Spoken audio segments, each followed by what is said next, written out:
I'm Jake O'Neill, creator of Animagraphs, and this is how a car engine works. Let's start at a single piston, the powerhouse of the engine, and work our way outwards. The four-stroke cycle. When a piston travels to the end of its range, whether up or down, that's a stroke. Car engines use a four-stroke cycle, and it goes like this. First, intake. The piston descends, sucking an air-fuel mixture into the cylinder through the intake port, with both intake valves open. Next, compression.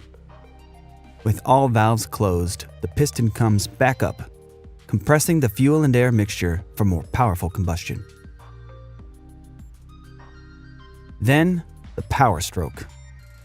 An electrical spark ignites the compressed fuel and air mixture, and the resulting combustion forces the piston to the bottom of the cylinder again.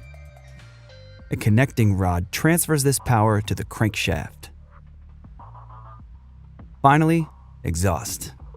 The piston comes back up, pushing the spent mixture out through open exhaust valves and the exhaust port, connecting multiple pistons.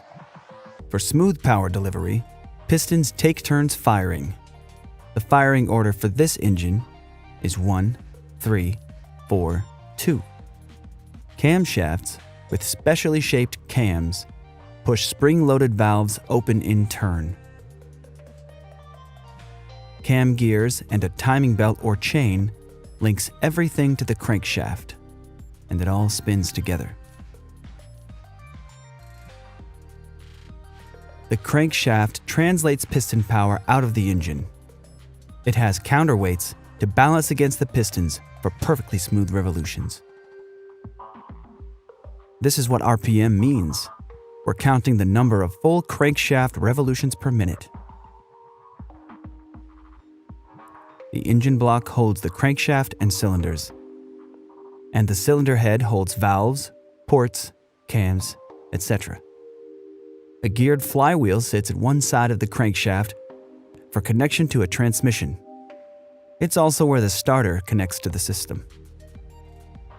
This engine has 4 cylinders arranged in a single row, but there are many other possible configurations, like 6 cylinders with 3 on each side, angled in a V shape, or 8. Despite different design goals, the basic engine parts are all there. Now let's look at other systems that support this combustion process. Air intake. Air comes in through the air filter and then into the intake manifold, where it mixes with fuel before being sucked into individual cylinders through intake ports.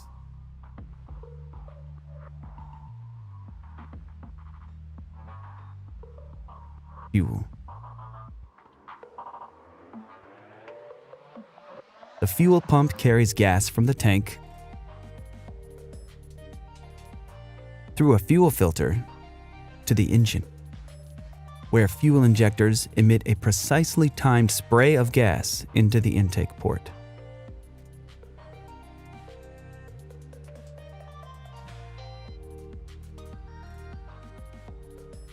Cooling. Engines get very hot during operation and require a cooling system. Coolant channels around the cylinders and through the cylinder heads carry a special liquid called antifreeze to keep temperatures within safe operating range. It's called antifreeze because it won't freeze in icy weather. After cooling hot engine parts, coolant circulates through the radiator. The radiator has a network of small tubes and fins. Coolant passes through these channels while air, pulled in by the radiator fan, blows by the tubes, cooling the hot liquid for recirculation.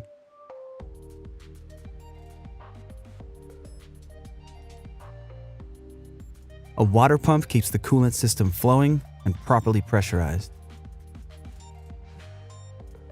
The thermostat regulates coolant temperature by either routing coolant back through the engine or to the radiator for further cooling. electrical. The spark plug delivers the electrical spark that ignites the fuel-air mixture for combustion. The metal core is insulated from the outer metal casing with porcelain. The spark jumps between these conductive surfaces.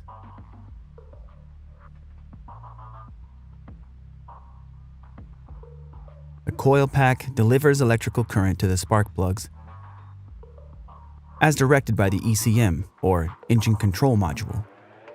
The ECM is a computer that directs many core engine functions like spark timing, valve open and close timing, air-to-fuel ratio, etc. The alternator works like a power generator, converting the engine's mechanical energy into electricity to charge the battery or run other electrical systems while the engine is running. The battery provides power to the starter for engine start. Oil. Motor oil is used to lubricate, clean, prevent corrosion, improve sealing, and cool the engine by carrying heat away from moving parts. Rings around the top of the piston head keep oil out of the combustion process, while otherwise allowing the cylinder to be lubricated. Oil galleries are channels through the engine block and cylinder head that carry oil to various engine parts. Oil flows through the engine and back to the oil pan for recirculation. Oil rests in the oil pan when not in circulation. The oil pump keeps oil properly pressurized and flowing. And the oil filter keeps oil clean from contaminants.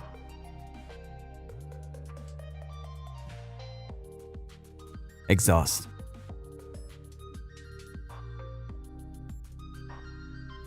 The exhaust manifold collects gases from multiple cylinders into one pipe. Exhaust flows through the catalytic converter, which captures toxic chemicals in engine exhaust, and then out through a muffler that reduces exhaust noise. And finally, here's the full functioning engine with all the basic systems we've discussed.